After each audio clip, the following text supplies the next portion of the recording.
লক্ষ্যে পৌঁছানো অত্যন্ত কঠিন হয়।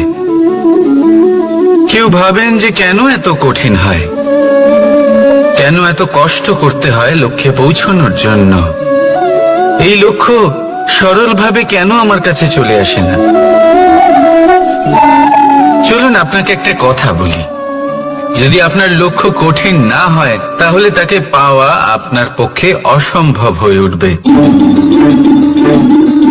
লক্ষ্যে পৌঁছানোর এই রাস্তায় আপনি যে কড়া রোদের সম্মুখীন হন, যার থেকে আপনি দূরে পালাতে চান, সেই রোদ আপনাকে প্রেরণা যোগায় যে আপনি এগোতে থাকুন। ভাবুন একজন যাত্রী যে কিনা নিজের লক্ষ্যের দিকে যাচ্ছেন, সেই পথে উনি যদি একটু ছায়া পেয়ে যান আর উনি ওখানে বিশ্রাম নেন, তাহলে তার সাথে তার ভাগ্য গভীর নিদ্রায় সেখানে বিলীন হয়ে যায়। তাই এই পরিশ্রমের করা রোদের থেকে কখনো দূরে পালাবেন না। জীবনে শুধু সামনে এগোতে থাকুন দৃঢ়তার সাথে।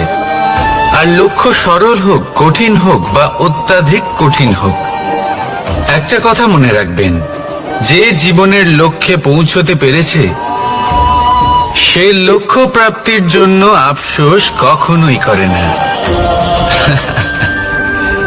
রাধা রাধা। ধৈর্য, এই ধৈর্য কি কোনো গুণ, কোনো অনুভূতি, কোনো দৃষ্টিভঙ্গি? আমার জন্য ধৈর্য এক বাহন। আপনি হয়তো ভাবছেন এই কেমন বাহন? বাহন তো ঘোড়া হতে পারে, হাতি হতে পারে, উটও হতে পারে, কিন্তু ধৈর্যকে বাহন বানানো মানে? চলুন আপনাকে একটা কথা বোঝাই। পৃথিবীতে এমন কোনো বাহন নেই যে তার আরোহীকে আছড়ে ফেলেনি। সেটা উট হোক বা হাতি হোক বা ঘোড়া হোক, চলতে চলতে কখনো নড়বড় করেই বসে। তারপর সেই আরোহী পড়ে কারোর পায়, তারপর পড়ে তার নিজের নজরে। কিন্তু ধৈর্যরূপী বাহন কখনো কাউকে ফেলে না, কখনো না। না সেই আরোহী কারোর পায়ে পড়ে আর না তো নিজের নজরে। কারণ ধৈর্য আপনাকে বিবেক প্রদান করে, বিবেক আপনাকে পরিকল্পনায় সাহায্য করে, আর পরিকল্পনা প্রদান করে আপনাকে শক্তি, আপনার লক্ষ্যের দিকে অগ্রসর হওয়া। বুঝলেন? ধৈর্যকে সঙ্গে রাখুন, নিজেকে আরো ধৈর্যশীল করে তুলুন। এই ধৈর্যের সাহায্যে আরোহণ করে দেখুন কিভাবে এই বাহন আপনাকে আপনার গন্তব্যে পৌঁছে দেবে। রাধা রাধা। সংসারে এমন একটা ভ্রান্ত ধারণা রয়েছে যে সবকিছু ভাগ্যের দ্বারা পাওয়া যায়, কিন্তু ভাগ্য, প্রারব্ধ এ তো সকলের জন্যই সমান হয়। এটা তো ব্যক্তির উপরে নির্ভরশীল হয়, তার আকাঙ্ক্ষার উপরে নির্ভরশীল হয়, বাসনার উপরে নির্ভরশীল হয়, স্বভাবের উপরে নির্ভরশীল হয় যে উনি সেটা নিয়ে কি করেন। দেখুন, এই প্রসাদ কিন্তু সকলকেই দেওয়া হয়, কিন্তু তা গ্রহণ করবেন কিভাবে সেটা ব্যক্তির উপরে নির্ভর করে। আপনাকে এক উদাহরণ দিই। যেমন ধরুন, দুজন মানুষকে আমি একটা করে মাটির ডেলা দিলাম, সেটা নিয়ে তারা কি করবেন? একজন মানুষ তার ছোট ছোট ডেলা বানাবেন আর পথযাত্রীদের ওপরে ছুঁড়ে মারবেন, হাসি ঠাট্টা করবেন, তাদের বস্ত্র নোংরা করে দেবেন, সেটাতেই উনি আনন্দ পাবেন। অন্যদিকে দ্বিতীয় ব্যক্তি সেই মাটির ডেলা দিয়েই নিজের জন্য একটা কুঁড়ে ঘর বানাবেন। সেই কুঁড়ে ঘর যা রোদেতে, বৃষ্টিতে, ঝড়ে তাকে সুরক্ষিত রাখবে। অনুভূতি, এই অনুভূতি বদলাতে শিখুন। এই অনুভূতি অত্যন্ত গুরুত্বপূর্ণ। ভালোবাসাতেও এই অনুভূতি হলো অত্যন্ত গুরুত্বপূর্ণ। ভালোবাসা সে বন্ধুর সাথে হোক, মা বাবার সাথে হোক, ভাই বোনের সাথে হোক, স্ত্রীর সাথে হোক, যে কারোর সাথে হোক, মনে রাখবেন এই হলো সেই অনুভূতি যা আপনার ভাগ্য নির্ধারণ করে থাকে। তাহলে আসুন আমার সাথে প্রেমের অনুভূতি নিয়ে বলুন, রাধা রাধা। লক্ষ্য, পথ, আর সাফল্য, এই তিনটেই একে অপরের সাথে জড়িত। কিন্তু অনেকবার মানুষ এদের ঠিকভাবে বুঝতে পারেন না। তারা ভাবেন যে যেরকম লক্ষ্য হবে সেরকমই পথ হবে, সেই মতোই লক্ষ্য কঠিন হলে পথ কঠিন হবে, লক্ষ্য সরল হলে পথও সরল হবে। যদি আপনাকে আসল সত্যের সাথে অবগত করাই, তাহলে দেখবেন সবকিছুই এর উল্টো। লক্ষ্য নিজের পথ বানায় না, পথ সেটাই যেটা আপনি স্বয়ং নির্বাচন করে আপনি নিজে বানান। সেই অনুসারেই আপনি আপনার লক্ষ্যে পৌঁছতে পারবেন। সেই জন্য জীবনে যখনই লক্ষ্যে পৌঁছানোর পথের বিষয়ে আপনি কোনো সিদ্ধান্ত নেবেন, তাহলে তা ভেবে চিন্তে নেবেন, কারণ এই পথ অত্যন্ত গুরুত্বপূর্ণ। পথ যদি শুভ হয়, তাহলে লক্ষ্য আপনা থেকেই শুভ হয়ে যায়। তাহলে আসুন আমার সাথে ভালোবেসে বলুন, রাধা রাধা। ভাগ্য আর কর্ম, এই দুই এমন শব্দ যাকে ঘিরে সমগ্র সংসার। কেউ বলে আমার ভাগ্যে এটা ছিল না, যা পেলে আমার জীবন অন্যরকম হতো। কেউ বলে আমার গত জন্মের কর্ম নিশ্চয়ই এমন ছিল, যে কারণে এই জন্মে এরকম ভাগ্য পেয়েছি আমি। এসব বাদ দিন আর একবার শান্ত চিত্তে ভাবুন। আপনি বুঝতে পারবেন যে ভাগ্য আর কর্ম এই দুই এই জন্মের। তফাৎ শুধুমাত্র এটাই যে যদি ভাগ্যের কথা বলা হয়, তাহলে আপনি এই ভাগ্যের থেকে যত বেশি আশা করবেন, তত বেশি নিরাশ হবেন আপনি। কারণ এই আশা আপনাকে কর্ম করা থেকে আটকায়। যদি কথা বলা হয় কর্মের, তাহলে নিজের কর্মের প্রতি যত বিশ্বাস রাখবেন, তত বেশি সফলতা আপনার কাছে আসবে।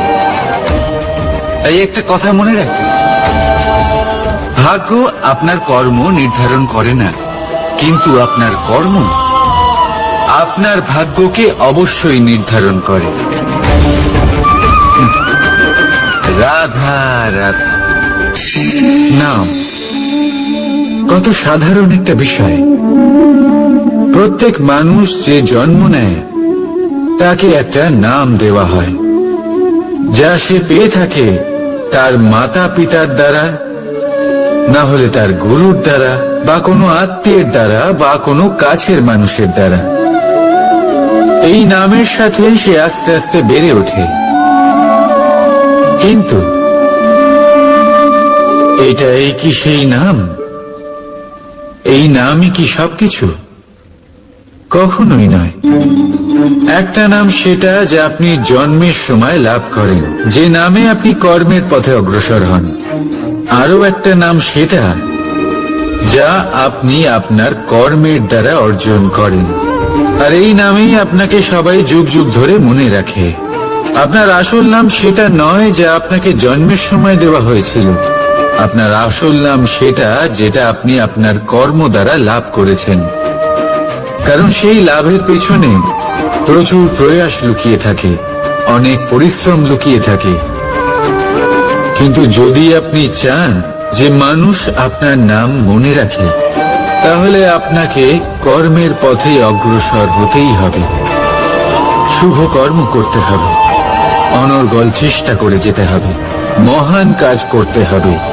আর বিশ্বাস করুন, আপনি একটা মহান নামের ফল অবশ্যই লাভ করবেন।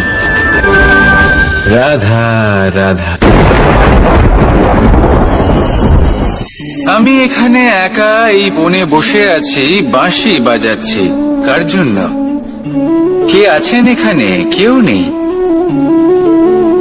আমার প্রজা, আমার রাজ্য, আমার পরিবার আমার থেকে অনেক দূরে আছেন। আমি এখানে একা এই বনে বসে এই আকাশের এই রঙের, গাছের এই সব ফলের, মাটির সুবাসের আনন্দ উপভোগ করছি।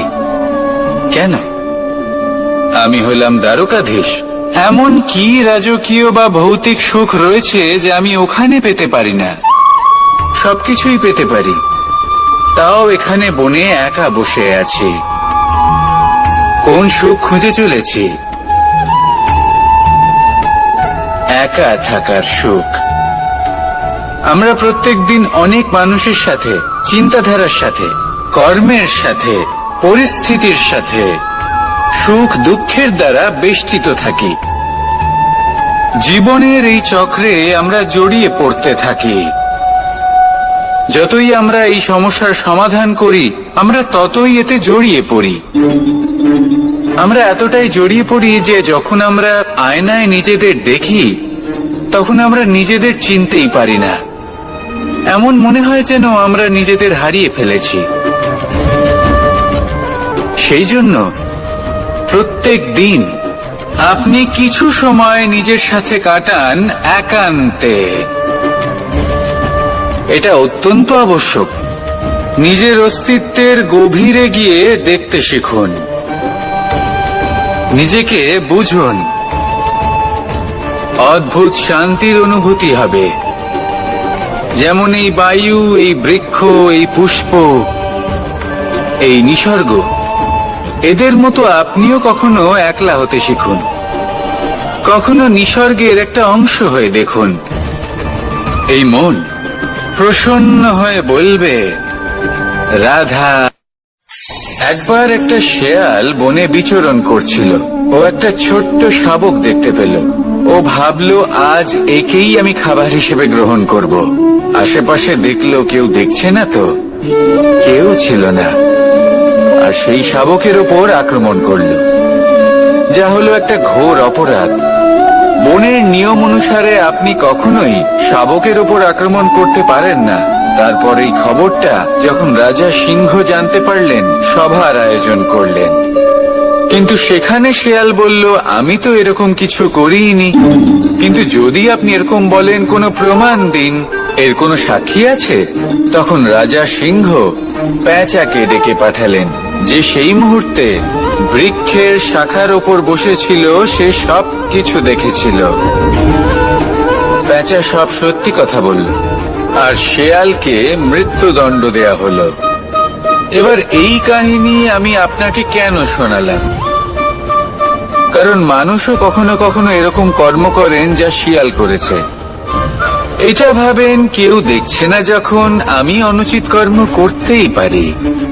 কিন্তু না, আপনি যাই করুন না কেন, কেউ না কেউ অবশ্যই তা দেখছে। কোনো ব্যক্তি না হলেও কোনো প্রাণী, না হলে কোনো যক্ষ বা দেব বা প্রেত। যদি এনারা কেউ না দেখেন, তাহলে ধরিত্রী মাতা দেখেন, যেখানে দাঁড়িয়ে আপনি সেই কর্ম করছেন, তাই না? তাই একটা কথা সবসময় মনে রাখবেন, কে দেখছেন কে দেখছেন না, সেই বিষয়ে ভাবা ছেড়ে দিন। এটা খুব সহজ কথা। আপনি যদি উচিত কর্ম করেন, উচিত ফল পাবেন। যদি অনুচিত কর্ম করেন, তাহলে আপনি অনুচিত ফল অবশ্যই পাবেন। সেই জন্য উচিত পথে চলতে থাকুন, উচিত কর্ম করতে থাকুন, আর আমার সাথে ভালোবেসে বলুন, রাধা রাধা। বাহ! পুষ্পের সুবাস আমার খুব ভালো লাগে। অত্যন্ত সুন্দর হয় এই পুষ্প। এইভাবে চারিদিকে পুষ্প দেখে মন আনন্দিত হয়ে ওঠে। এবার আপনারা ভেবে দেখুন, আমার চারিদিকে পুষ্প নয়, আগুন আছে। তাহলে কি হবে? আমার শরীর কি জ্বলে যাবে না? অবশ্যই জ্বলবে। শরীরকে কি আগুনের তাপ সহ্য করতে হবে না? অবশ্যই সহ্য করতে হবে। এটাই হলো প্রকৃতির নিয়ম। এই নিয়ম কিন্তু আমরা সবাই জানি, কিন্তু আমাদের মধ্যে বেশিরভাগ মানুষ এই বিভ্রান্তি নিয়ে বাঁচি যে এই যে প্রকৃতির নিয়ম, তা আমার ওপর প্রযোজ্য নয়। তা কিন্তু নয়। আমাদের চতুর্দিকে এই যে নিসর্গ রয়েছে, আমরা তার কতটা ক্ষতি করি সেটা একবার ভেবে দেখুন। আমরা বনাঞ্চল জ্বালিয়ে দিই, বায়ু দূষিত করি, জল দূষিত করি, প্রাণীদের হত্যা আমরা করি। কেন? এই নিসর্গ আমরা নষ্ট করি, যদিও আমরা জানি যে আমরাও হলাম এই নিসর্গেরই অংশ। এবার দেখুন, শরীরের কোনো অংশে যদি আগুন ধরান, আস্তে আস্তে সমস্ত শরীরও জ্বলে যাবে। সেইভাবেই নিসর্গ যদি নষ্ট হয়ে যায়, তাহলে মনুষ্য জাতিও নষ্ট হয়ে যাবে।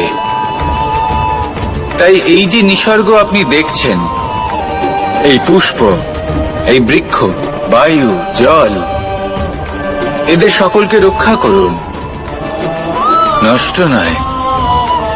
মনে রাখবেন, যদি নিসর্গ থাকে মানুষ থাকবে, যদি নিসর্গ থাকে তাহলেই জীবন থাকবে। আসুন আমার সাথে ভালোবেসে বলুন, রাধা রাধা। কারই না পছন্দ বলুন তো?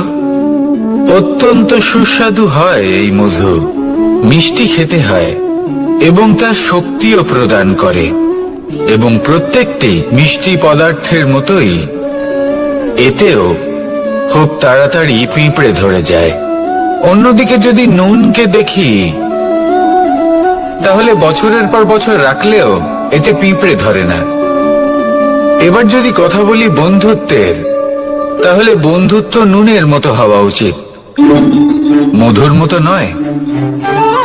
যারা সামনে এলে শুধুমাত্র মধুর মধুর কথা বলবে, পরে এতে পিঁপড়ে ধরে যাবে, এটা নুনের মতো হওয়া উচিত। প্রকৃত বন্ধু হলো সে, যে সময় এলে পরে আপনার সামনে আপনার প্রকৃত সত্য তুলে ধরবে, তা সে যতই কঠিন হোক না কেন। আপনার দোষ, আপনার অপগুণ, আপনার খামতি আপনাকে বলতে পারবে, যাতে আপনি সেগুলো শুনে মেনে নিয়ে তারপর নিজেকে শুধরোতে পারেন। এটাই হলো প্রকৃত বন্ধুত্ব। কখনো নিজের জীবনের আশেপাশে মন দিয়ে দেখবেন, অনেক সময় এমন মানুষ থাকেন, অনেক বন্ধু থাকেন, যাদের দেখে আমাদের মনে হয় যে এনারা খুব কঠোর, এনাদের কথা খুব কটু। কিন্তু বেশিরভাগ এমন মানুষের মনটা যদি বুঝতে পারেন, তাহলে দেখবেন তাতে কোনো মালিন্য নেই, এনাদের মন অত্যন্ত পবিত্র হয়। যদি আপনার জীবনে এমন কোনো ব্যক্তি থেকে থাকে, এমন বন্ধু থাকে, তাহলে তাদের আগলে রাখুন আর আমার সাথে ভালোবেসে বলুন, রাধা রাধা।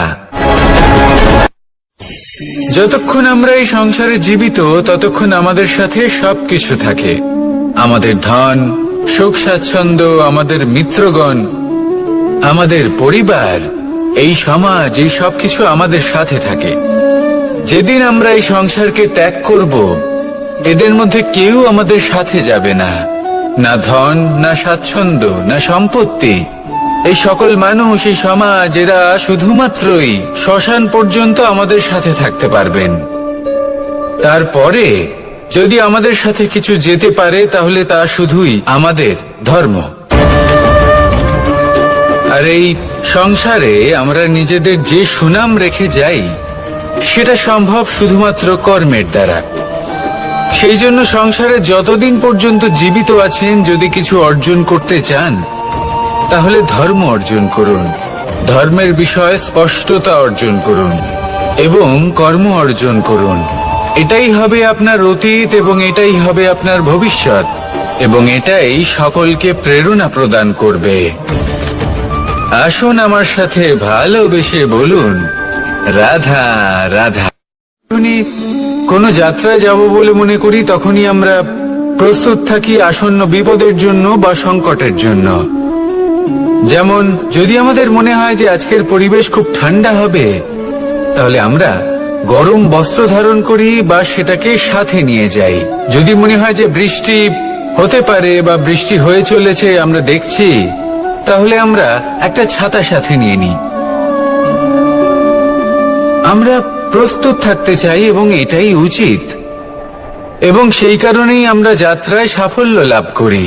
কিন্তু যদি আমরা কথা বলি জীবনযাত্রা নিয়ে, যা কিনা সব থেকে বেশি গুরুত্বপূর্ণ, তাহলে তার জন্য আমরা পূর্ণরূপে প্রস্তুত থাকি না। আশেপাশের মানুষ, এই সমাজ, আমাদের সাথী, আমাদের মিত্ররা যে কোনো মুহূর্তে বদলে যেতে পারেন। সেই জন্য আমরা নিজেদেরকে কখনো সাবধান করি না, কখনোই নিজেদের প্রস্তুত করি না। আমাদের এটা কখনোই মনে হয় না যে এরকম হতে পারে, আর সেই কারণেই শেষে গিয়ে আমরা অত্যন্ত দুঃখ পাই। একটা অমূল্য শিক্ষা আছে যেটা আমাদের লাভ করা উচিত। সতর্ক থাকা উচিত।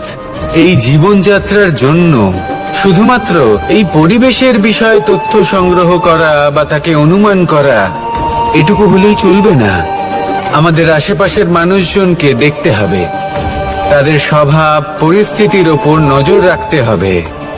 যখন তারা রং পাল্টাচ্ছেন নজর রাখতে হবে, তা অত্যন্ত আবশ্যক। পরিবর্তন আপনার জীবনে অবশ্যম্ভাবী, সঠিকভাবে তার সম্মুখীন হন। আসুন আমার সাথে ভালোবেসে বলুন, রাধা।